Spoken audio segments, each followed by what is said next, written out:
Sherry Truler with Red Apple Auctions. Today, I want to talk about why I feel it's so important to be exceedingly well prepared with item descriptions when I'm selling packages on the stage. And I'm going to start with a story here. I'll finish up with a real story I just had selling a vertical presentation of Niente wine.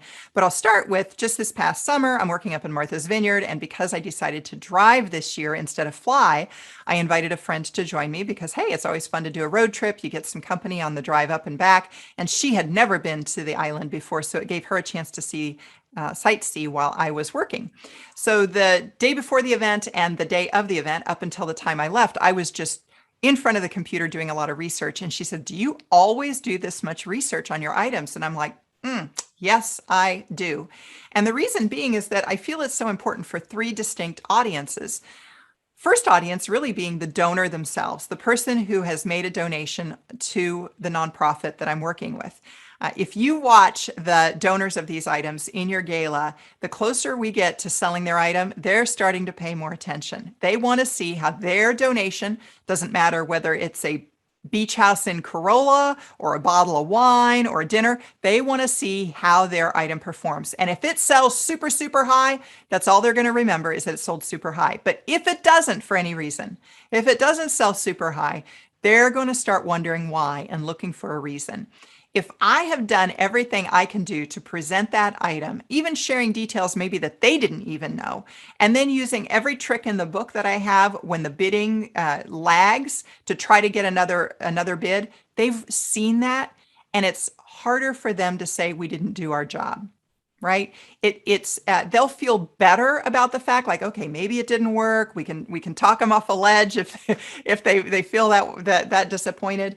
But they've seen that we did a good job of marketing it and selling it, and it just, for whatever reason, it didn't maybe perform to the level that they thought it would. So that's the first audience. The second audience is really the nonprofit. I want to protect my nonprofit from getting any backlash from any of the donors. I want to make sure that every donor feels that their item was really well represented on that stage. And then finally, it's the other guests in the room, because I know that more educated buyers are better buyers. And I'm going to take the time to educate my buyers. Now, what I share with them is going to depend a little bit on the location and what I'm selling, right? If I have, well, since we're selling, or I'm describing later about Niente, if I have a collection of wine that I'm selling in a room, and we'll say that it's 300 people, right? 300 C-level types of guests, CEOs, CTOs, CIOs, VPs of sales, that kind of thing. If I have that kind of a crowd, at least 6 of those people are going to be extremely extremely knowledgeable about wine. And 4 of them probably have hundreds of bottles in their own cellars. Okay, they are the experts. So they're going to know that wine inside and out. I don't want to misrepresent something to them. They'll know it right away. Others, maybe not, but that's certainly what's going to happen in that group of 300. Now, if it is like a few years ago, I was selling a collection of high-end sake out in Honolulu.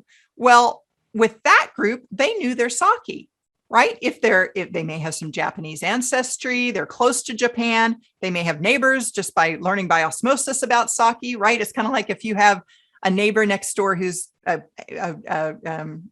Greek family and they're proud of their Greek heritage. If you get along with them, at some point, you'll probably get some moussaka delivered to your house, or you'll get the, what is that dessert called?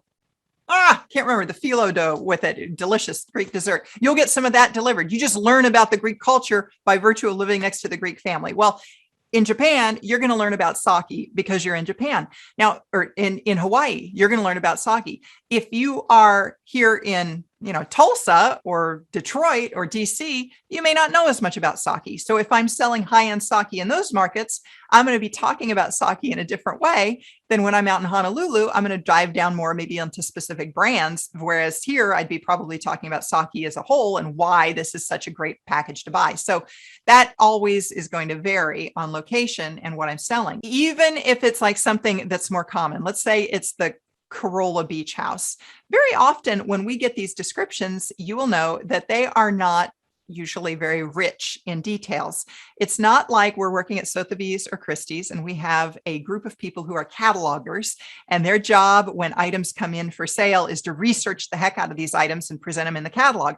We're dealing with volunteers here, and people at the nonprofit are doing 1,000 other things. So the descriptions that we get aren't always as robust as what we would see in the commercial sector, which is why I take it upon myself to do a lot of this research. If we think about, the vacation home at Corolla, right? Do we know how many bedrooms and baths? I hope so. Do we know how many it sleeps? There was a vacation home I was selling. I don't remember the location, but when I went online, because this was a property that you could rent like on Airbnb, I found that several of the reviewers were talking about the 2 bikes that people could use in the garage, and that they loved them because they could bike down to the market in the downtown area and so forth. It was nice to have the bikes there, but nowhere in the description did it talk about the bikes, right? Another family talked about the dog, that they took their dog and it was okay. Nowhere in the description did it talk about the dog. So what I did is when I got on site and talked to the donor, I said, hey, do you have 2 bikes in the garage that people can use? Yeah, we got 2 bikes that they can use. Yeah, it's in there. Are you dog friendly? Yeah. We, charge a deposit, but we're dog friendly. Well, I want to be able to include that in the description. It may not be in the program, but I know that if that was written up in some of these online reviews, it's important to people. So I want to share that. And that's true even if it's somebody's baking a cake. I want to create a story around why this cake, you do not want to miss the cake that's been donated by Heather. Let me tell you a little bit about Heather and why this cake is so fabulous. I'm going to provide some of that through the research that I do with Heather, talking to her. So that's those 3 audiences: the donor who's donating the item, the nonprofit, and then the rest of the guests are who I'm trying to satisfy by doing a lot of research and making sure that I'm knowledgeable, not just about the mission of the organization. That's obvious too for the fund to need, but really about these items themselves.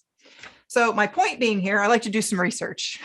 So let's turn now to, I want to share something of an example that came up more recently with a vertical presentation of Far Niente wine. For those of you that are not wine lovers, don't know about wine, Far Niente is one of the historic vineyards in Napa Valley, one of the royalty, you might say, of Napa Valley. Beautiful property tucked into the hillside of Oakville. They got their start back, interesting history, back in the gold rush days of California, but their modern history really takes off in the 1980s. They were one of the first vineyards to dig out caves in Napa Valley and store their wine down there. And they're really known for their Cabernet Sauvignon and their Chardonnay. And this is the donation that had been donated for this auction. This is the title: Far Niente Cabernet Sauvignon Vertical Wine Collection 23 through 2017.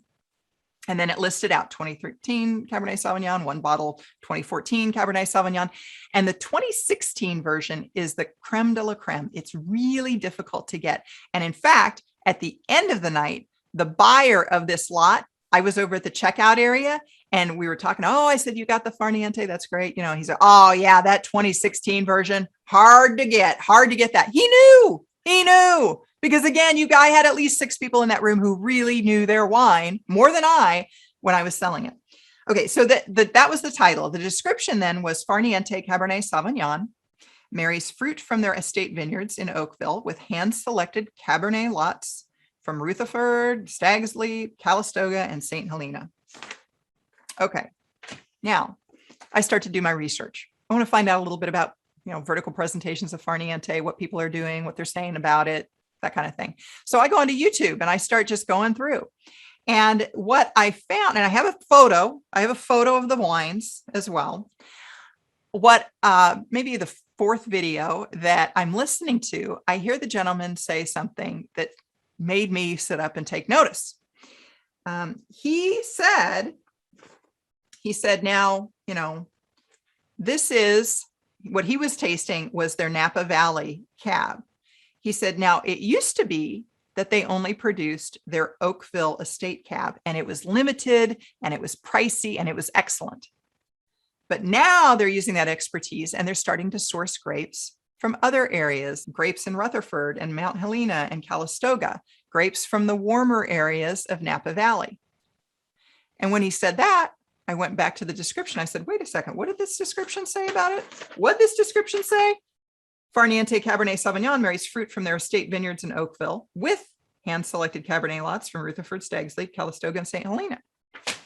You just said that this is not just their Oakville estate, this is their Napa Valley estate. So now I realized, wait a second, what's described here may not be actually what I'm selling. So I'm looking at the label and I'm realizing their Oakville estate, that is a pricier wine. It's because all of the grapes that are used for that particular vintage come from just the Oakville estate. They're not blending it with anything.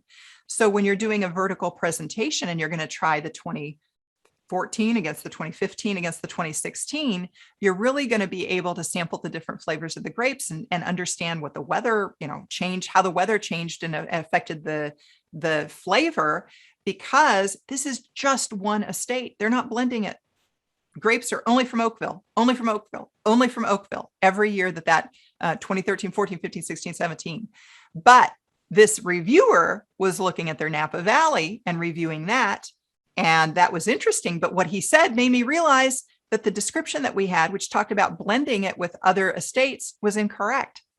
So when I got on site, I went over to the donor. I said, hey, we're selling the Oakville estate version. Yep, that's what we're selling. I said, so this isn't a blend. No, it's not a blend.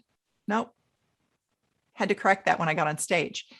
That's what I'm talking about as far as making sure that I'm doing the research to make sure I know what I'm selling so that I can present it properly to the guests. In that case, what we were selling, the Oakville estate, Far Niente, much more valuable, much more valuable. That 2016 alone is probably $250, much more valuable than the Napa Valley that they have. That is also a delicious wine, but not the same. So I wanted to be able to present that to the guests so that they understood that what we had really was the creme de la creme. This is the unique selling proposition. We've got this Oakville estate. And by the way, it includes the 2016 vintage. Okay. Feel free to subscribe. This video is on YouTube, and you can subscribe to be notified of upcoming videos. But if you're looking for an auctioneer to help you with your event, whether that be 2021, 2022, or beyond, please give me a call. You can go to redappleauctions.com, go ahead to the contact page and set up an appointment with me where we'll visit about your event and what your goals are.